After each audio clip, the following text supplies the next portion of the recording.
हरे कृष्णा। जय श्री चैतन्य महाप्रभु की जय। गौर पूर्णिमा महामहोत्सव की जय। तो आपण मैंने विगत आमर दुईटी वीडियो रे आपण मैंने शुणुथिले कि कई भली भाव में चैतन्य महाप्रभुंकर आविर्भाव आ चैतन्य महाप्रभुंकर उद्देश्य आविर्भाव उद्देश्य चैतन्य महाप्रभु स्वयं भगवान कृष्ण ये कलिजुगर से अवतीर्ण होती आते अवतार होती अन्य जुग मानक सबुठारु श्रेष्ठ होचंदी श्री चैतन्य महाप्रभुंकर अवतार। आउ कौन पाई श्रेष्ठ तांकर उद्देश्य कौन लक्ष्य कौन आम विगत दुईटी वीडियो ता विषय आलोचना करथिले। एबे धारावाहिक भाव में आम आग को बढ़िबा। तो चैतन्य महाप्रभुंक विषय रे कृष्णदास कविराज गोस्वामी ये चैतन्य चरितामृत ग्रंथरे बड़ सुंदर भाव में वर्णना करुछन। पुस्तकर नाम हूँ चैतन्य चरित अमृत। चैतन्य महाप्रभुंकर पूरा तांकर जन्म ठारू आरंभ करी अंतलीला पर्यंत चैतन्य महाप्रभु कई भली भाव में प्रकट होते कौन कौन लीला करथिले बाल्य बयस पौगंड बयस एवं युवक बयस प्रचार मिशन केमिति थिला गुरु के भली ग्रहण करथिले कौन कौन शिक्षा देथिले इत्यादि इत्यादि से बहुत दिन धरी ये आमर पुरी धाम रे रहिथिले ये सब विषय यही चैतन्य चरितामृत ग्रंथ रे वर्णना करा जायछि। तो आमे आदिलीला तृतीय परिच्छेद आदिलीला तृतीय परिच्छेदर श्लोक क्रमांक गतकाली आम चतुर्थ श्लोक पर्यंत पाठ करथिले। आज आम पंचम श्लोक ठारू पाठ करवा। महाप्रभुंकर आविर्भावर कारण कौन कौन पाई चैतन्य महाप्रभु आविर्भाव होते दुईटी कारण रहुछि गोटे होछि अंत कारण आ गोटे होछि बाह्य कारण। तो ए बाह्य कारण विषय वर्णना आम शुणुचे। आसंता अध्याय आगामी अध्याय आम अंत कारण विषय शुणा अंत कारण विषय। तो ये श्लोक नंबर 5 आदिलीला तृतीय परिच्छेद श्लोक क्रमांक 5। पूर्ण भगवान कृष्ण ब्रजेन्द्र कुमार गोलक ब्रजेर सह नित्य विहार। ब्रजराज नंदन भगवान कृष्ण परम पुरुष अटंती ब्रजधाम समेत तांकर शाश्वत गोलक धाम रे से दिव्य लीला शाश्वत भाव में उपभोग करती। तो ये प्रभुपाद पर्पट लिखुं शील प्रभुपाद की जय। प्रभुपाद कहते पूर्ण भगवान कृष्ण कृष्ण होचंदी पूर्ण पुरुषोत्तम आउ भगवान जिते अवतार सब आसनी एमाने संपूर्ण पूर्ण कहीं नुहति। जमिति भागवत महापुराण रे वर्णना कराई कृष्ण विषय एत चांस कलापुंस कृष्णस्तु भगवान स्वयं इंद्रारी व्याकुल लोके मृढ़यंती जुगे जुगे।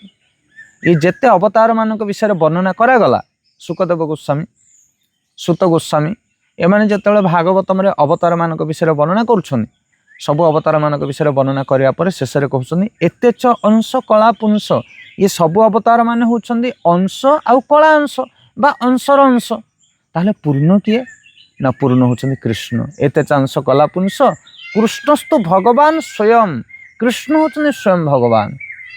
अच्छा कृष्ण कौन पाई स्वयं भगवान कारण एठी शिल प्रभुपाद पर्पट लिखुछन से होछन्दी पूर्ण पुरुष भगवान कृष्ण।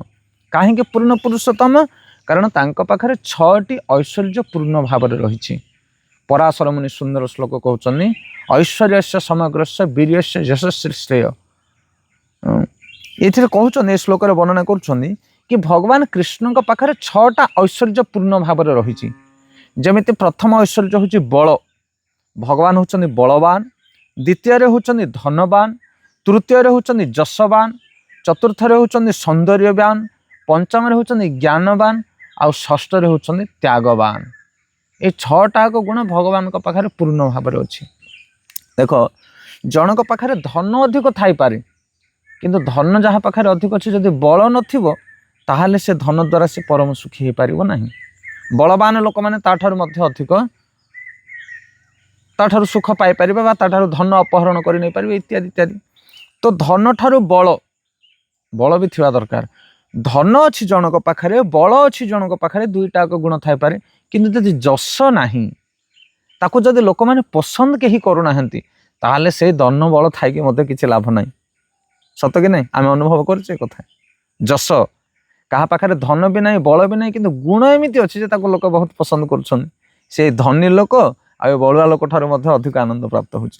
धन बल जश आ शेष रे कहउछन सुंदर जदि मुखरे सुंदरता नहीं शरीर सौंदर्यता नहीं ताहले गुण थिले मध्य बल थिले मध्य धन थिले मध्य ଯଦି ସୁନ୍ଦର ନାହିଁ ସେ ତାହେଲେ ଲୋକ ସମାଜରେ ବୁଲିବା ପାଇଁ ଟିକେ କଷ୍ଟବୋଧ ହେବ। ଅତି ଗୋଟେ ବାଙ୍ଗର ଲୋକଟେ ହେଇଥିବ କିମ୍ବା ଅତି କଦର୍ଯ୍ୟ ସୁନ୍ଦର ରୂପ ନଥିବ, ତାର ଦେଖିବା ପାଇଁ କୁତ୍ସିତ ରୂପ ହେଇଥିବ, ଧନ ଅଧିକ ଥାଇପାରେ, ଲୋକ ସମ୍ମାନ ଅଧିକ ଥାଇପାରେ, ଗୁଣ ଅଧିକ ଥାଇପାରେ, କିନ୍ତୁ ରୂପ ନଥିଲେ ମଧ୍ୟ ତାକୁ ନିଜକୁ ସବୁବେଳେ ଭଲ ଲାଗିବନି। ସେଥିପାଇଁ ଧନ ବି ଦରକାର, ବଳ ବି ଦରକାର, ଯଶ ବି ଦରକାର, ଆଉ ସୁନ୍ଦରତା ବି ଦରକାର।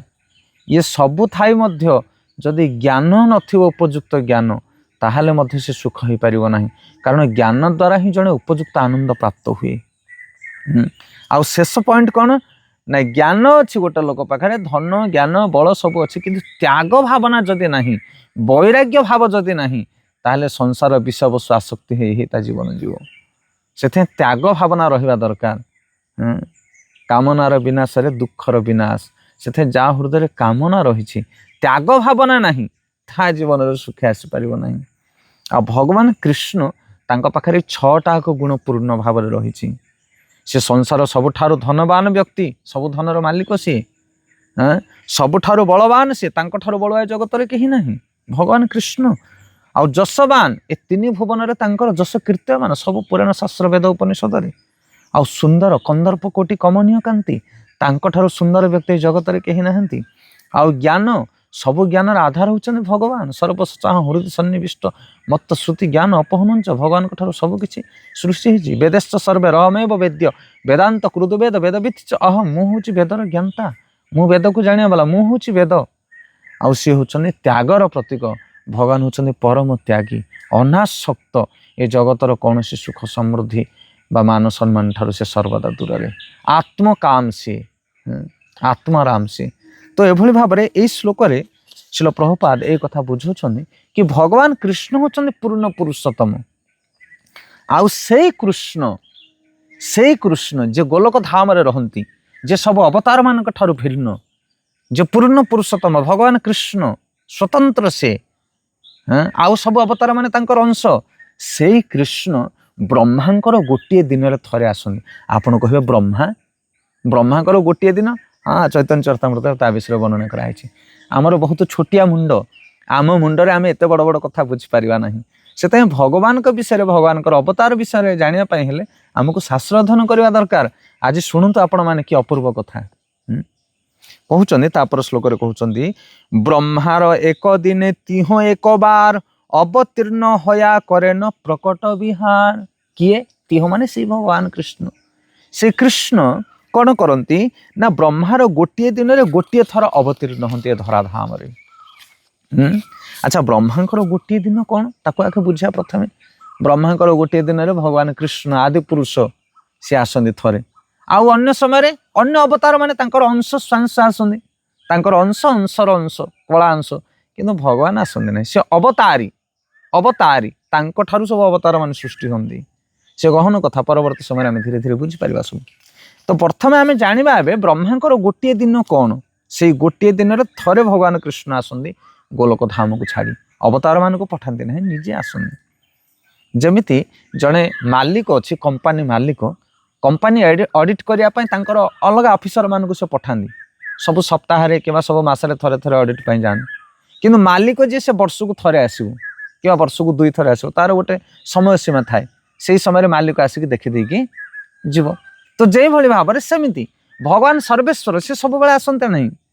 କୌଣସି ପ୍ରକାର ଯଦି ଅସୁବିଧା ହୁଏ, ତାହେଲେ ଅନ୍ୟ ଅବତାର ମାନେ ଆସନ୍ତି, ତାଙ୍କର ଅଂଶ ସ୍ୱାଂଶଙ୍କୁ ପଠାନ୍ତି ସିଏ।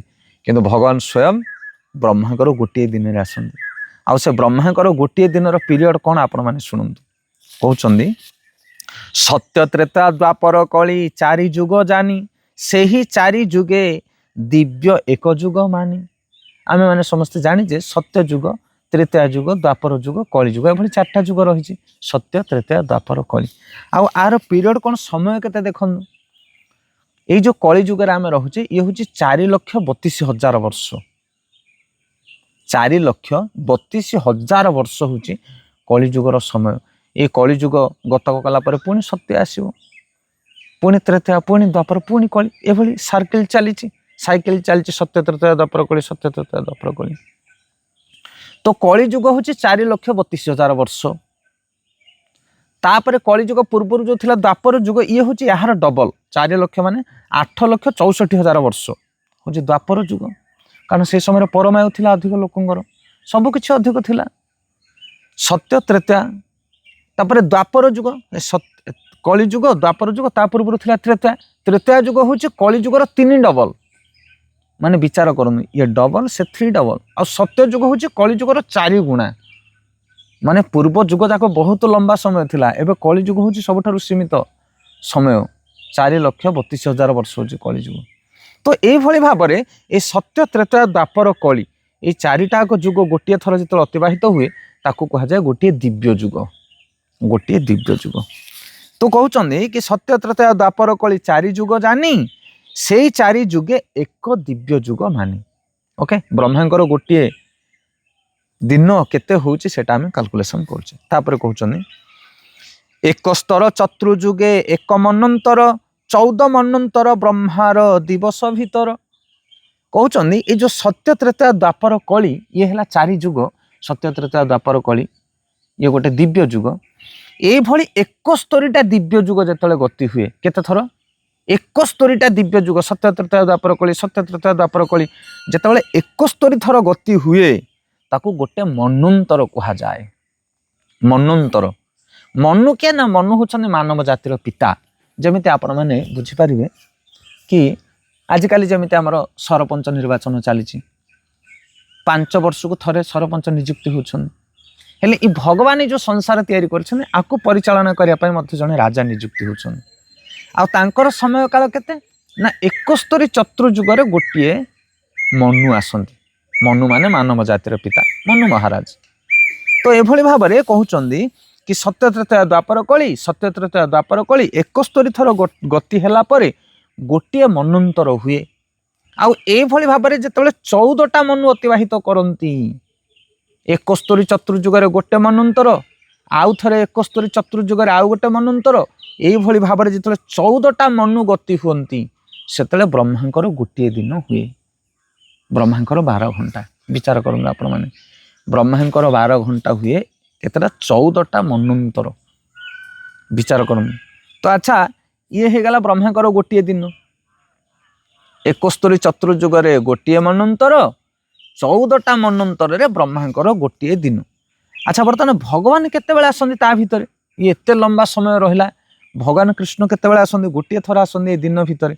14टा मन भितर गोटिए थरा आसंदी तापर श्लोक रे कहउचंदी वैवसत नाम एई सप्तम मनंतर 27 चतुर्युग ताहार अंतर वैवसत नाम एई सप्तम मनंतर जो 14टा मनंतर हुए 14टा मनुकर नाम मध्य एथिरे दिया जाइछि प्रथम मनु होचने स्वयंभुव मनु द्वितीय मनु होचने स्वरोचिष मनु तृतीय मनु उत्तम मनु चतुर्थ तामस पंचम रैवत षष्ठ चाक्षुष सप्तम वैवसत अष्टम सावर्णी नवम दक्ष सावर्णी दशम ब्रह्म सावर्णी 11 धर्म सावर्णी 12 रुद्रपुत्र बा रुद्र सावर्णी 13 रौच बा देव सावर्णी एवं 14 भौतक बा इंद्र सावर्णी तो एभली भाव में 14टा मनंतर गति हुए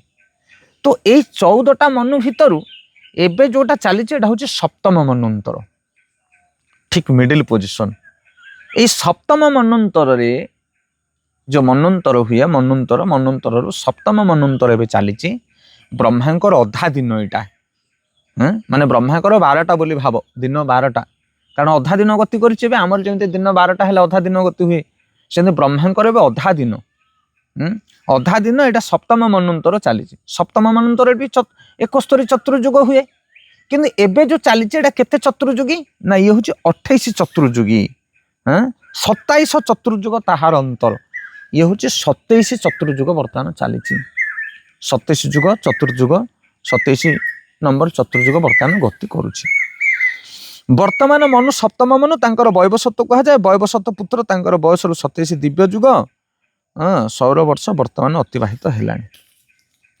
तापरे 28 चतुर्युग द्वापर शेष ब्रजेर सहित हय कृष्णर प्रकाश तो कहते 27टा चतुर्युग अतिबाहित हो सारा एबे 28 नंबर चतुर्युग चली এই যে ବୈବସତ ମନୁ, ସପ୍ତମ ମନୁ, 7 ନମ୍ବର ମନୁ, 14 ମନୁ ଭିତରୁ 7 ନମ୍ବର ମନୁ ଗତି କରୁଛନ୍ତି। ଏଇ 7 ନମ୍ବର ମନୁଙ୍କର 71ଟା ଚତୁର୍ଯୁଗ ଇଏ ଭୋଗ କରିବେ। 71 ଚତୁର୍ଯୁଗ ଭିତରୁ ଇଏ ବର୍ତ୍ତମାନ 28 ନମ୍ବର ଚତୁର୍ଯୁଗ ଚାଲିଛି। ଆଉ 28 ନମ୍ବର ଚତୁର୍ଯୁଗରେ ଭଗବାନ କୃଷ୍ଣ ଆସନ୍ତି ଦ୍ୱାପର ଯୁଗରେ।